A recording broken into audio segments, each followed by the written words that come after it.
أنا البتراء عاصمة الزمان.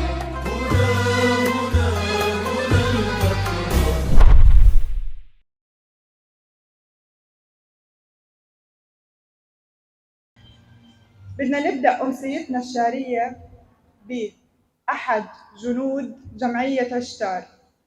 الشخص هذا اللي تعب معانا ودايما بتعب معانا، برافقنا بكل خطوة أمام الكواليس وخلف الكواليس، وهو نائب رئيس جمعية أشتار للثقافة والفنون. كلامه كان يرافقنا من بداية ممرنا في الصيت في البتراء.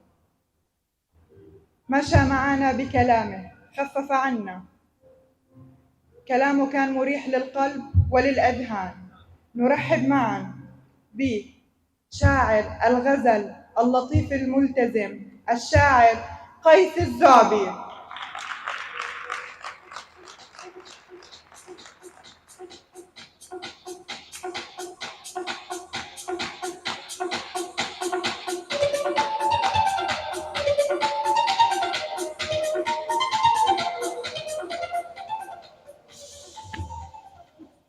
السلام على ضوئكم سادة الشموع ورحمة الله وبركاته.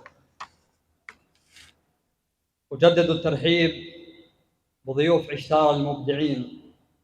هللتم شعرا ووطأتم نثرا، وأهلا وسهلا بتلك الشموع التي على المقاعد تنبض بالتصفيق لإبداعكم.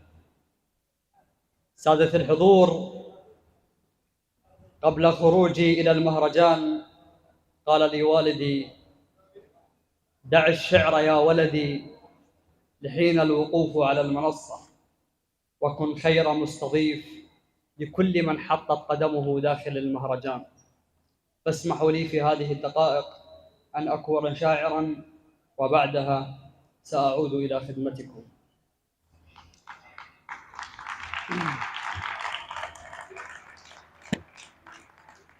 لن أطيل أكثر، فرغيف الشعر قد استوى على نار القافية، والذي سيؤكل على مسامعكم التي لا تحتمل برد الانتظار. فأقول: لو يستريح البال من صفنة وداعك ما فعل، يا بوصل الدرب العيون أنا قوي بصفنتي. في أمس كنا في رحل واليوم كل منا رحل، في ديرة نسكن بها وما أبعدك يا ديرتي. صرنا مثل الأغراب في وقت رسمنا به أمل، غيمة هقيت بتنهم رباح الجمر في هقوتي. في عز ربيع الود غصن ودي جف وذبل، في عز ربيع الود غصن ودي بدا يجف وذبل.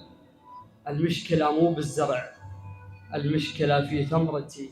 أهل المواجع دربهم حامل علمتونا شلل، ودربي أنا اللي حاملة من عبرتي لعبرتي. زرت الشوارع نفسها وجيت المقاعد منتحل، شخصية قد عشتها أول معك في سهرتي. كل الأماكن جيتها مع ذكرياتي في خجل، ساحة حروب فاقدة خصم النزال فرحتي. يا ريحة البن مختلط مع هيل، يا طعم الثمل. وشلون بيجي لي نفس وانت بعيد بقهوتي؟ إن كان محتاج تعرف فرقاك وش سوت علل، شوف السواد اللي تحت عيني رسم لك علتي. واصغر تجاعيدي قصيدة فاقدة أثر الجمل، لأن الجمل في دفتري وسطورها في جبهتي. أدركت من يوم المفارق واللحون اللي تصل إن الأصابع فوق ثقب الناي تعزل قصتي.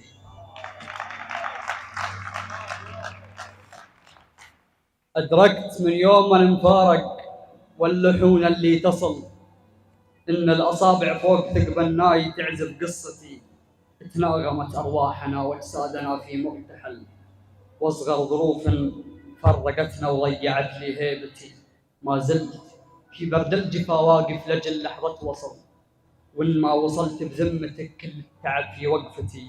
إحساس إني منتظر من واقع يصنع فعل، أشبه بحيطة تنتظر تمشي لجلها صورتي. سلام.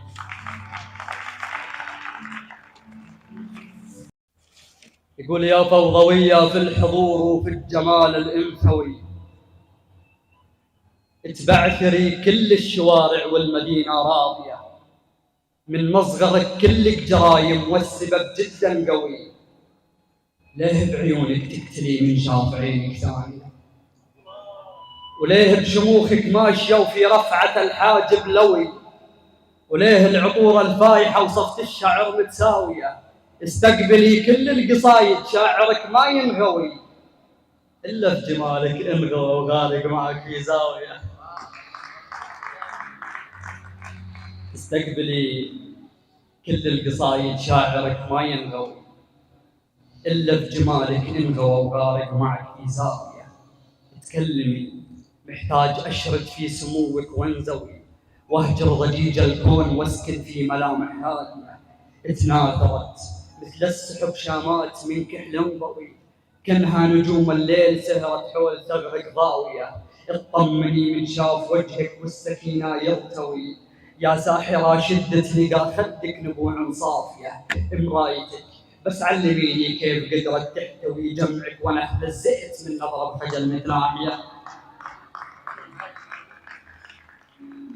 مرايتك بس علميني كيف قدرت تحتوي جمعك وانا اهتزيت من نظرة خجل متناحية. يا ناعمة في لمسة ذينك حرير النخبوي، راعي كفوف مكبلة بمر الحياة القاسية.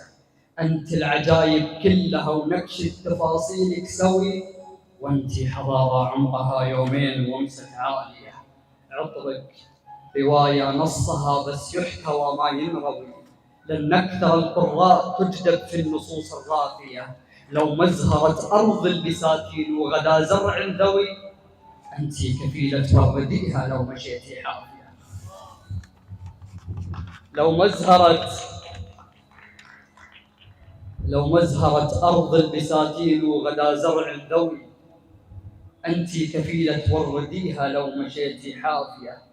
تدري الصمود اللي قبل والكبرياء الفوضوي، عندك تغير حالهم واهملتني وبالعافية. يا ملهمة ما هو غريب إن القصيدة اتهوت، بس الغريب إن الخفوق اليوم طاح الثانية. سلام. شكرا.